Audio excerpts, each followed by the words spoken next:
Welcome back to Reddit Untold, where the pettiest revenge and the most satisfying payback stories on the entire internet come to life. I have got a whole stack of them for you today, the kind where someone pushed the wrong person one too many times and paid for it in ways they never saw coming. So get comfortable, and let us get into it. This was posted to our /malicious compliance. For years, I quietly caught costly mistakes off the clock at my job as a senior quality assurance engineer at Megacorp Incorporated. Not that anyone ever knew. I just made sure their product stayed safe by reporting bugs and issues, all while pretending it was within the scope of my regular duties. One fateful day, the HR manager called me into her office. She laid out a stern new policy: no unauthorized extra work.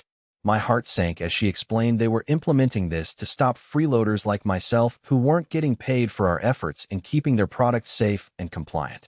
I stared at my shoes, trying to process what I was hearing. A few weeks later, I had a moment of clarity. If they were cutting me out from doing good, then fine. I would comply exactly with the new rules and let them pay me for every single task I did going forward. From that day on, I stopped my unpaid safety checks and reported everything as part of my official job duties. 6 months passed without any major hiccups.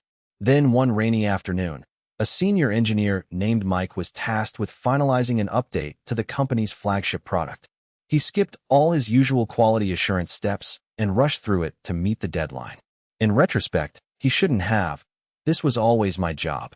But I stood there and let him. I didn't even report anything. The next day, after Mike's update went live, users started reporting critical bugs left and right. It was chaos. The marketing team panicked as the news spread like wildfire about a major security flaw. Management realized they needed to take immediate action, but it was too late. The product had already caused widespread customer dissatisfaction and lost revenue. Megacorp Incorporated's stock took a nosedive, and after 2 months of financial losses, they finally admitted what I had known all along. The update cost them over $2 million due to a single oversight that should have been caught by my regular checks. But that wasn't part of my job anymore, so it was Mike's problem. Management called me in for an uncomfortable meeting where they admitted their new policy was flawed and tried to offer me a significant bonus for stopping the bugs before they exploded, but I just told them that everything had changed and I wouldn't be doing that again. The irony wasn't lost on anyone who heard my story. Let me know in the comments if you would have done the same. This was posted to our /malicious compliance. Alright, folks, here's a tale that might make your blood boil. I worked in a small manufacturing plant where our machinery wasn't exactly state-of-the-art, but did the job just fine. We had a contract with a local company for preventive maintenance on one of our older machines. The contract was about $18,000 per year to keep it running smoothly. Sounds like chump change, right? Well, that's what my new manager thought. I'll call him Alex. Alex was the epitome of penny pinching. He came in with a clipboard and a look that said he had some grand ideas about cutting costs. Ideas that involved us literally not maintaining anything. I didn't want to rock the boat, so when he asked me to drop our contract and handle it internally for free, I complied. But you know what they say, when something is too good to be true, it usually is. I wrote a little memo warning Alex that this could lead to downtime or worse. Please understand, I typed, that without regular maintenance, the machine might break down sooner. I signed off and dropped it in his inbox with a polite nod. It was like handing my friend a loaded gun and saying, "Be careful now." Months went by, and nothing happened. We had some minor issues here and there, but nothing serious. Then one day, when Alex was out of the office on what seemed like a perfectly normal Tuesday, our machine died. Literally. We were down for days. You could hear it from outside, loud banging noises and the sound of machinery crying out in pain. The plant floor was chaos. Production stopped cold, and we lost not just money but a lot of goodwill with our clients. It took 3 weeks to get that machine back online, and by then we were looking at a bill for $900,000 in lost revenue. Now, this is where the story gets juicy. Alex was called into the boss's office. The place had a different look on his face now, a mix of regret and something else I can't quite describe. When he finally opened his mouth, it wasn't to apologize but to argue. "We saved almost $2 million in maintenance costs," he said, his voice laced with an edge that made my skin crawl. The boss sighed deeply before turning back to me. "What were you thinking?" he asked. I looked down at the floor. I tried to warn him. I mumbled. He gave a curt nod, and then turned back to Alex. So, let's be clear. We were saving money on maintenance by neglecting it. Alex was fired that day, not for causing the machine failure, but for abusing his position and undermining company protocols. Meanwhile, I received nothing but a pat on the back. The company did eventually get the machine fixed and back to running smoothly, but the damage had been done. Let me know in the comments if you would have done the same. This was posted to our /malicious compliance. It all started last March when my buddy Sarah got hired as the only payroll specialist for our little startup called Alphatech Solutions. She'd come highly recommended, sharp, efficient, and had even saved a few bucks on a software subscription just before she started. But let's fast forward to December. Sarah had already clocked in 6 months and was about to get her annual review. She was doing great. Her monthly budget cuts were always spot on. Yet our CEO, Mark Twain, was under huge pressure from investors to cut costs further. So, one Tuesday morning, he came around and announced that we would be eliminating the payroll specialist position. Sarah was let go without any severance or notice. Now, I know what you're thinking. That's harsh, right? Well, Sarah had warned Mark several times. She said, "Mark, I get it. It's tough out there, but we need to plan for something going wrong with the payroll system. And if that happens, it could be a financial disaster. We should keep me on until at least the end of this fiscal year." He blew her off, calling it overcautious. Of course, less than 2 weeks later, something went terribly wrong. Some late payments didn't hit people's bank accounts on time, and suddenly half our team was fuming because they hadn't been paid for nearly a month. We were scrambling to figure out where the hell all those paychecks were supposed to have gone. By now, Mark was sweating bullets. He had to call Sarah himself to fix things up, even though he still insisted it wasn't her fault. "Sarah, I know this isn't your fault," he said over the phone, his voice trembling a bit. "We'll just need you back for at least another month until everything is straightened out." "Sure thing, Mark," Sarah replied coolly. "But remember this. If this happens again in the next year, it's on you." She hung up with that final, icy tone. Fast forward to now, where I can't believe what's happening. Alphatech Solutions has officially declared bankruptcy. Our clients have stopped paying us, and the company is literally begging for Sarah back as an emergency contractor. The contract states she must come in at a rate of $400 per hour, double her previous salary. It's hard to watch how much damage Mark's short-sightedness did to our once profitable business. He tried to save money, but ended up causing so much more. And now Sarah is raking it in, fixing the mess he created while he sits by helplessly. Mark Twain, you got screwed. Hard. But if this isn't enough revenge, I don't know what is. Let me know in the comments if you would have done the same. This was posted to our /nuclear revenge. One day, my boss, Sam, pulled me aside and said he wanted to chat about some important matters. I was nervous, but tried not to show it as we stepped into his office. "I've been looking at your performance," he began, his tone stern. "And I'm afraid there might be a few issues we need to address."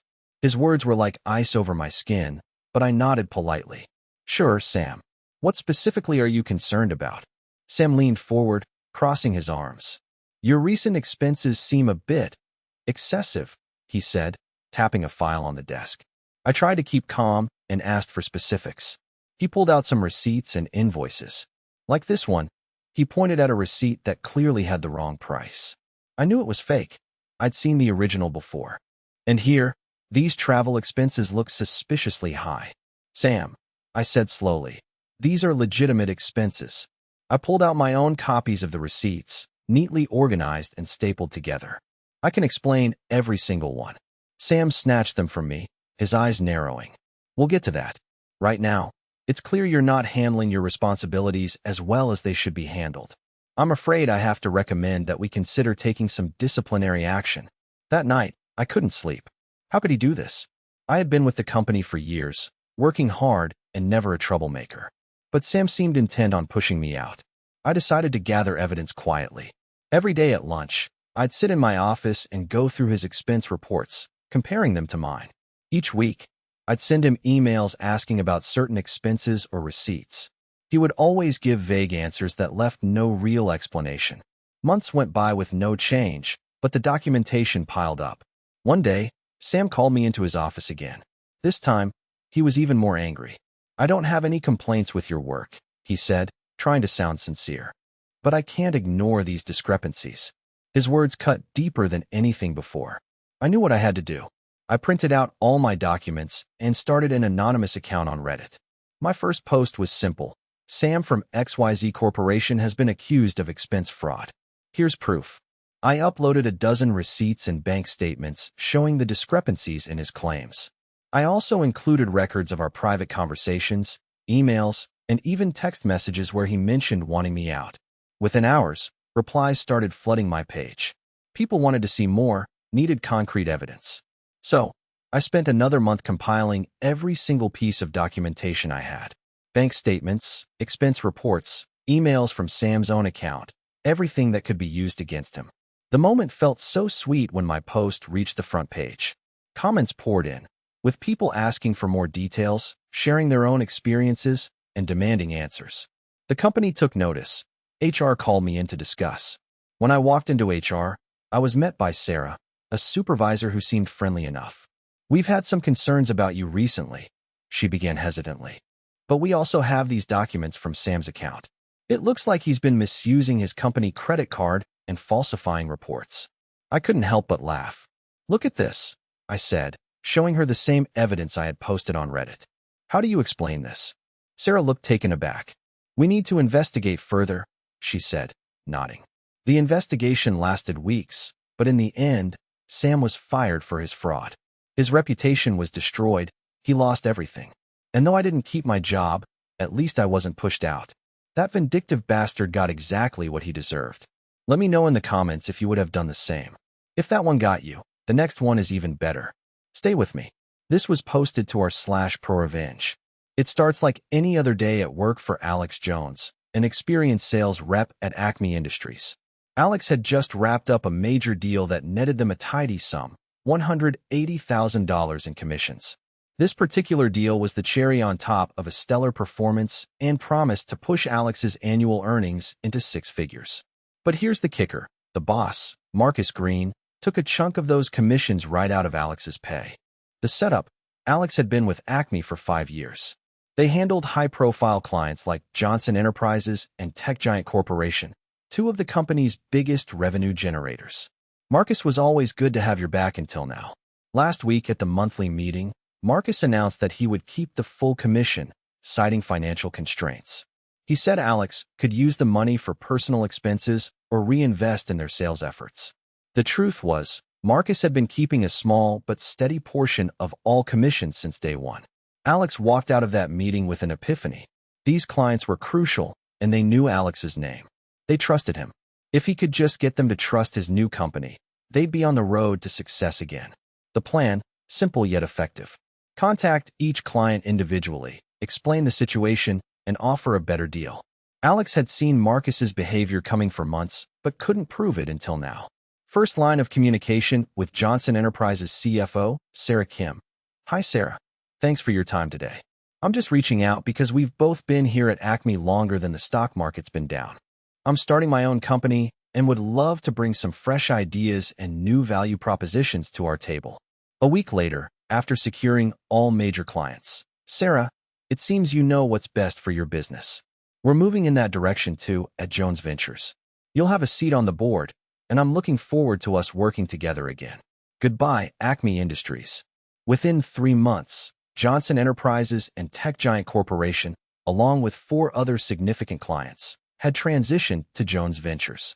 News of Marcus's scheme spread like wildfire. Other sales reps started leaving too, each taking their share of the company's best clients. 1 year later, Acme's stock plummeted, and it filed for bankruptcy. Marcus Green was nowhere to be found, presumably on a tropical island somewhere with all of Alex's money. The company had become nothing more than a shadow of its former self, unable to recover without its key clients. At the annual sales awards, which Alex had been nominated for but declined out of principle, someone from HR approached him. "Alex, congratulations on what you've accomplished. You deserve every bit of it." Alex smiled, knowing he had done more than just get his commission back. He had taken down a crooked system and left a legacy of integrity in its place. Let me know in the comments if you would have done the same. This was posted to our /NuclearRevenge. Alright folks, let me take you back to a time when I thought my boss had gone off the deep end. My name is Jordan, and I've been working at Fusion Corp as a nuclear engineer for over 5 years. We're a mid-sized tech company here in Silicon Valley, but we deal with some serious stuff, okay? Our projects can mean the difference between power efficiency and catastrophic failure. Now, one of my biggest clients was named Aaron. Aaron wasn't your average client. He was a VIP, a man who seemed to command everything he touched. But you know what they say about power, Jordan? It corrupts. And in Aaron's case, it corrupted him so much that he ended up costing himself his freedom. One day, I got this sudden visit from Aaron at my office. "Jordan," he said, "I need your help with something. Can we talk in private?" He led me to a room where no one could overhear our conversation. The tension was palpable as he began. "Jordan, you know I'm running some sensitive projects that could lead to major breakthroughs for the company." Aaron started, his eyes narrowing. "You can't let anyone else get their hands on this information. You're my only guy who understands it. So, there's a little issue with some other engineers on your team. They're trying to steal my project data." "Okay, Aaron, I take these things seriously," I said calmly. "But how do you know they're stealing your data? Have you got evidence?" "Well, no, not exactly." He shifted uncomfortably. "It's more a hunch, but, just stay on top of them, okay? Make sure everything is kosher." His tone was menacing, and I couldn't shake the feeling that something wasn't right. A few days later, things got even stranger. One of my team members came to me in a panic. "Jordan, did you see what happened with Aaron's data?" she asked nervously. "He had some sort of fit about it. He was yelling at everyone on our floor as if they were criminals." "Look," I said, "I don't know where all this paranoia is coming from. But okay, we'll be extra careful." I went to the server room and pulled up my access logs. Nothing out of the ordinary. Everything seemed normal. But then came the pivotal moment that tipped everything on its head. One day, Aaron called me into his office again. This time, he had a look of pure, unadulterated rage in his eyes. "Jordan, I want this issue resolved now," he said through gritted teeth. "Get rid of these engineers or find out exactly what they're doing to my project." He proceeded to drop a bombshell. "I have security footage from the server room showing them accessing your data, Jordan." Shit, man. Here's where the story gets complicated. I knew that there was no way those engineers had accessed his files unless they really did have something on their end, or Aaron had planted the video himself. Here's what happened next. I decided to call it quits for him. I set up a meeting with security and showed them everything, including our server room logs and footage of Aaron himself accessing restricted data. I explained that we needed a thorough investigation to ensure that everyone was complying with company policy. Security agreed to look into the matter. But then came the final blow. During one of those investigations, I found out about something even worse. One night, I happened to be in the server room when Aaron entered, and he left without his watch. It just so happened we had a video feed from another angle that captured him entering and exiting without it on. I showed this footage to security, but they wanted more evidence. That's when I thought of the perfect setup. I created a fake log entry showing someone else stealing Aaron's watch, complete with timestamps and names. I knew we had to catch him in the act. The next day, as he was leaving work, Aaron was surprised by security. They showed him the surveillance footage and arrested him on charges of theft. He tried to wriggle out of it, but there was no denying his actions. In the end, Jordan, I didn't get fired. Instead, that arrogant VIP client who thought he could manipulate us with threats got what was coming to him. And as for those other engineers, they weren't involved at all. Aaron had just been projecting his own paranoia onto them. So there you have it, folks. When someone tries to make your life miserable and ruin your career, they might not always come out on top. Let me know in the comments if you would have done the same. This was posted to our / entitled people. From day one, my sister Emily seemed like she had a bone to pick with our dad. Dad passed away a few months ago, and he left everything to me as executor in his will. But you know how that goes, family drama. Emily, who's been living in California for years, thought she could pull something off at the funeral. She told me she was going to sell the old family home without consulting anyone. I knew there had to be a catch because her real estate agent friend was helping out. You don't just sell someone's life savings for a few days without raising an eyebrow. I mean, sure, everyone wants to move on and start afresh after a loss like that. But there's something twisted about trying to get rid of Dad's house while he's being laid to rest. Anyway, I found out about it through an email from her realtor friend, Mike, saying the buyer was looking at the property. So one day, After Emily tried to subtly shift the conversation towards selling the place, I called a family meeting. My sister and brother were both there, but surprisingly, so was our stepmom, who's been living with us for years. She knows Emily well enough to see through these tricks. Guys, I started. I know we're all dealing with Dad's passing, but let's be clear, this house is not up for sale during the funeral. Everyone kind of looked at me weird, like they had no idea what I was talking about. Emily tried to push it back a little. But sis, you see, there's this buyer who… No, Emily, I interrupted. There's nothing that says anyone else can come in and try to make a buck off this moment. Dad left everything to me for a reason. I went on to explain the whole situation. How Emily had set up her realtor friend to make it look like she was looking after our interests, but really, I wasn't about to fall for that. Let's wait until everyone has properly grieved, and then we can discuss selling options, I said firmly. That didn't sit well with Emily at all. She looked livid during the funeral service, practically stomping off in a huff when the eulogy ended. But hey, it had to be done, right? So, to wrap things up, let me tell you what happened next. The realtor showed up after Dad's final goodbye to try and finalize some paperwork. I politely said no way and kept a tight rein on who could enter the property.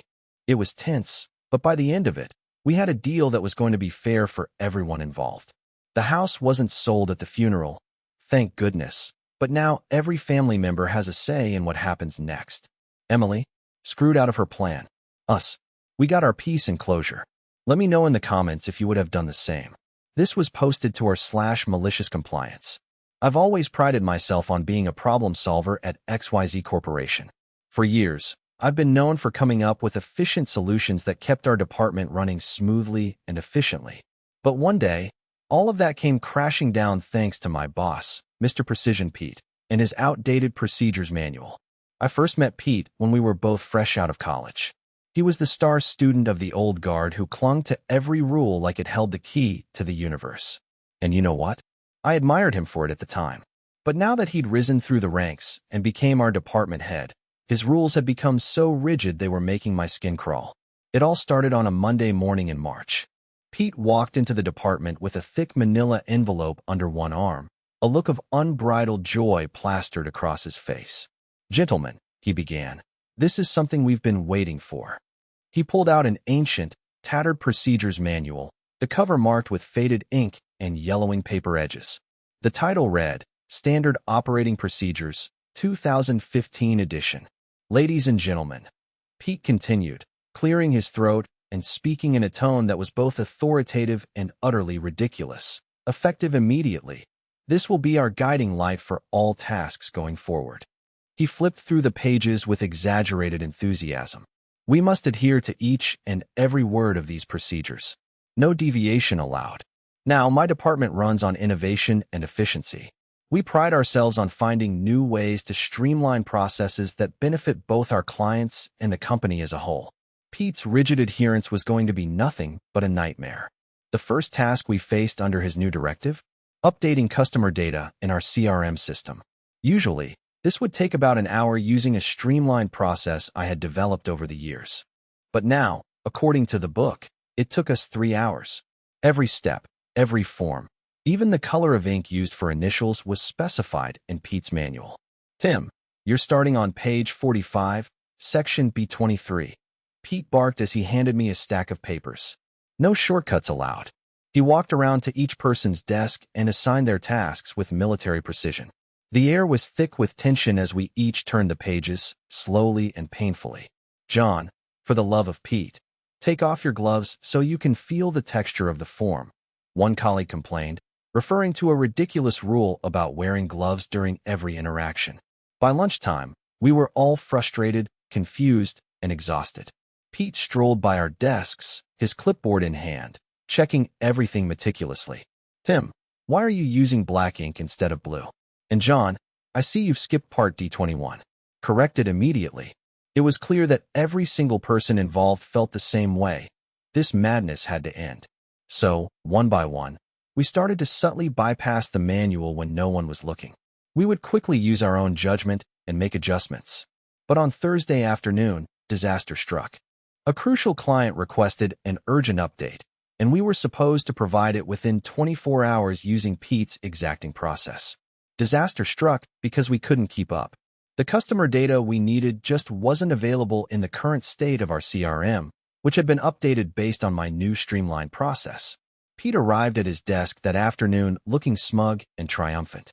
"Tim," he said, flipping open the manual to page 67, section C45, "your task is not yet complete." "Sir," I responded, trying to keep calm, "the data needed for this client's update isn't in our system." Pete frowned as if I was telling him a joke. "According to my research," he began, "it should be there. Let me see what you've done." I showed him the screen, but I had already made some adjustments to include the latest changes. His face contorted with anger as his own notes and instructions were missing from our database. "This is unacceptable," he shouted, storming out of the room. The next day, word spread among the higher-ups that Pete's manual was causing severe delays in client service. Our department head, Sarah, called an impromptu meeting. "We need to address this," she said, her voice laced with irritation. "This isn't how we operate." Sarah suggested implementing a new hybrid system. Follow the old procedures when available, but allow some room for innovation. She even offered us training on proper use of our own CRM systems to ensure everything was up to date. But Pete refused, insisting his outdated manual be followed strictly until further notice. The tension in the department reached an all-time high as we watched him try and fail repeatedly with tasks that took longer than they should because of his inflexibility. In the end, it wasn't about bending the rules. It was about proving just how obsolete Mr. Precision Pete's methods were. We all felt a mix of relief and vindication when the company finally decided to retire his manual in favor of our tried-and-true processes. Let me know in the comments if you would have done the same. You're watching Reddit Untold, and trust me, it is about to get so much worse for them. This was posted to our /ProRevenge. I had been working on a side project for Client Corp for months, building a custom web application with a complex backend. We agreed that if I completed the job, they would pay me $15,000 in total, with half due upon completion and half as final payment after launch. I put in over 600 hours on this project. Every line of code was meticulously crafted by my own hands. When it came time for the final invoice, Client Corp paid the initial $7,500 installment but refused to pay the remaining balance.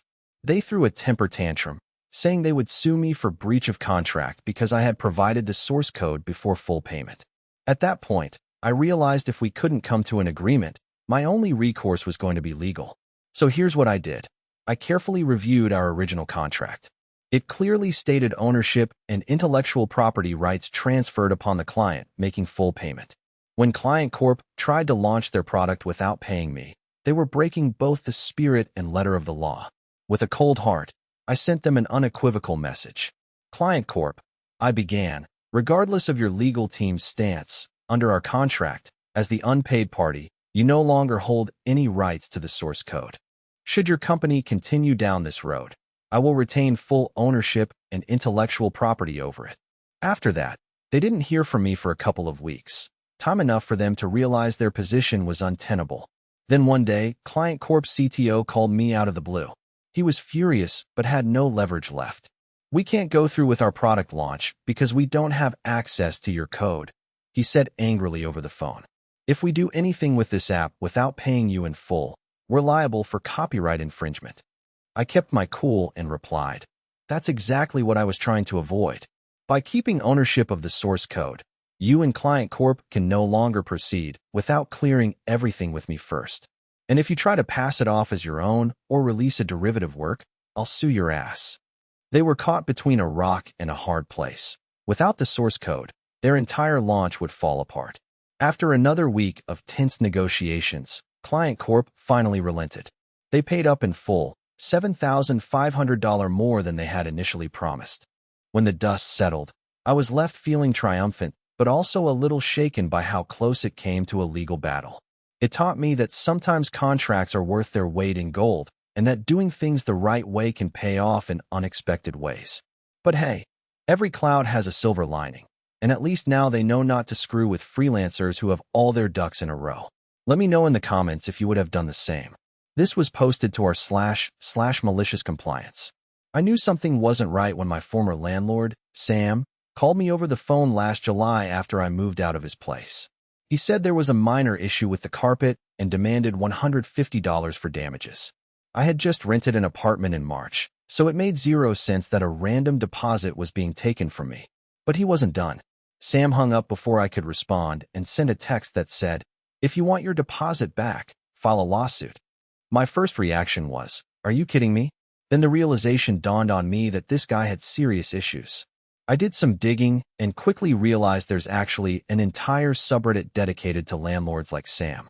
R/malicious compliance is a treasure trove of stories from people who've been screwed over by their own landlords. I knew right then, if nothing else, I could find allies here. The setup.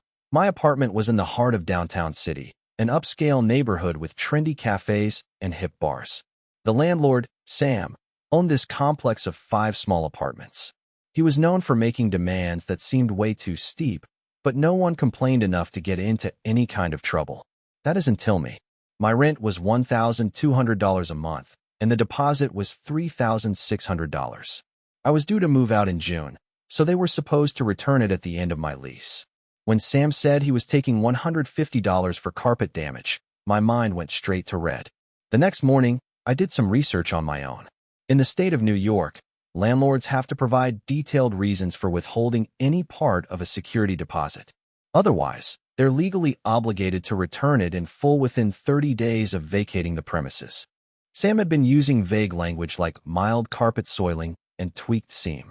According to Section 252-16 of the New York Real Property Actions and Proceedings Law, landlords must provide a written statement indicating any damage and exactly what it will cost to repair. I started compiling evidence. I took pictures of every inch of my floor. There was zero damage. I saved all our conversations, including texts where Sam casually mentioned, "Your carpet's not in the best shape." Then I went on Reddit.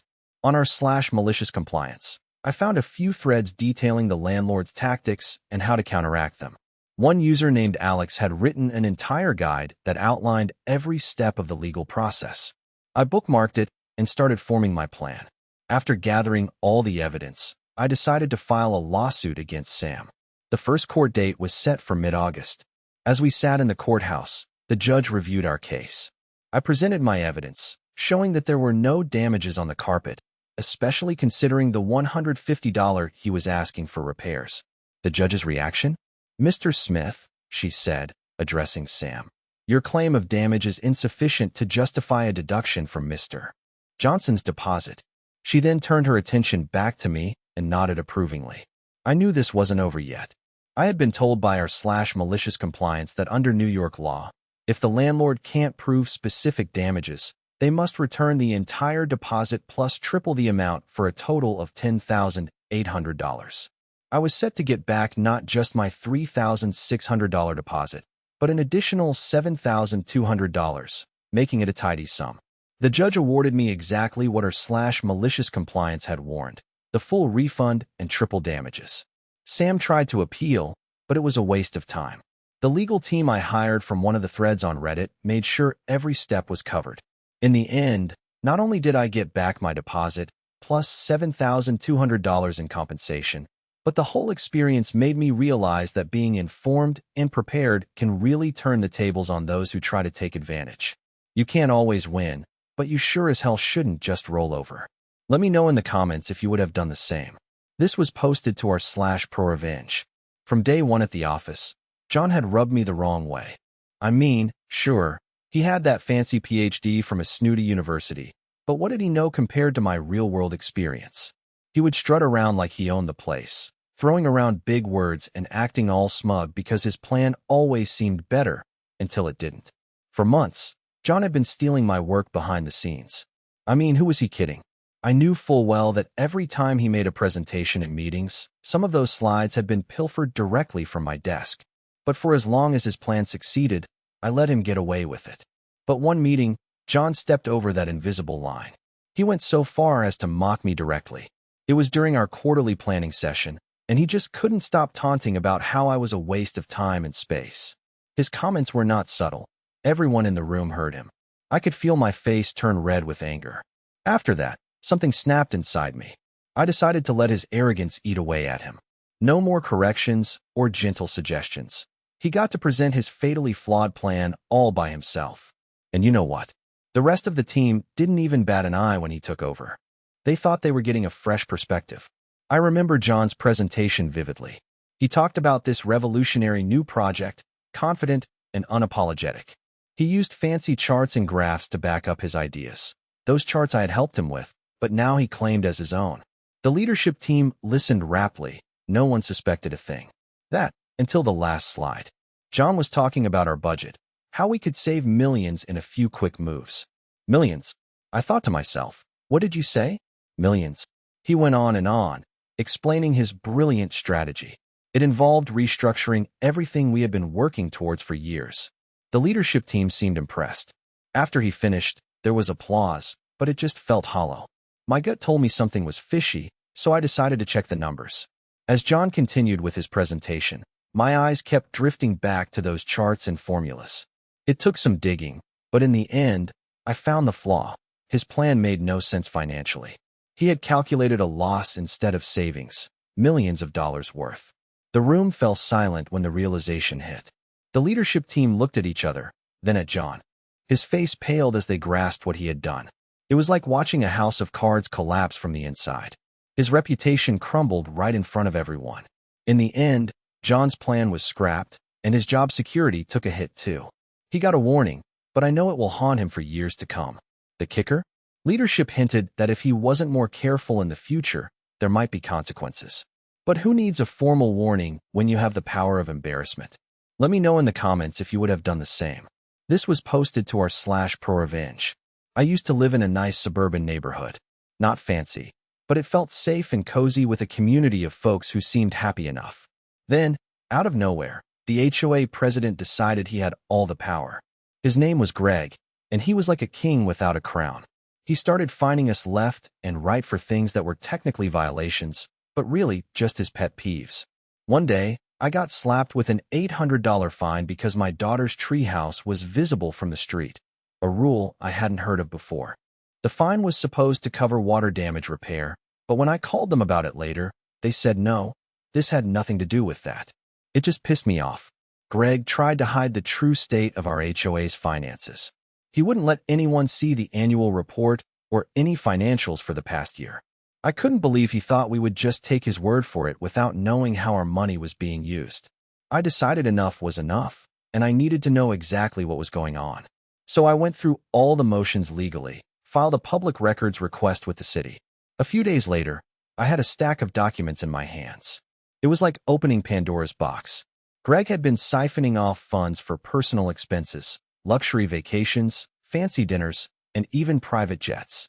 Every time he issued a fine, the funds went to his personal account first before getting distributed. I couldn't believe it. I knew this meant war. The community needed to know what was going on too. I started organizing a meeting in my backyard. I called all the residents who lived nearby and told them about Greg's misuse of our HOA money. We decided to hold an emergency vote to see if we could get him removed from his position. It was tense at first, but we made a plan. Every resident who felt cheated or wronged would bring evidence and speak up in front of everyone.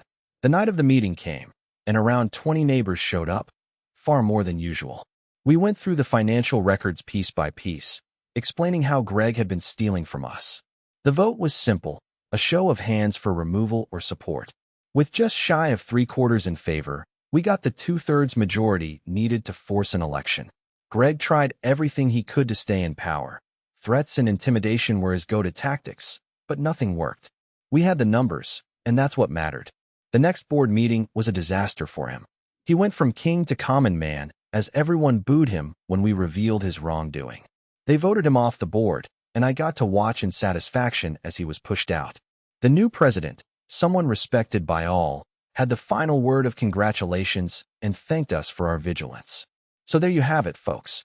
Power, corruption, it's all just a game when people stand up. If you ever find yourself in this kind of situation, do what I did, get to know the rules, demand transparency, and never back down. Let me know in the comments if you would have done the same. And that is going to do it for today's episode of Reddit Untold. If you made it all the way to the end, you are exactly the kind of person this channel is for. So do me a favor and hit subscribe so you do not miss the next batch. Drop a comment and tell me which story was your favorite and whether you would have had the nerve to do the same. Thank you so much for watching, and I will see you in the next one.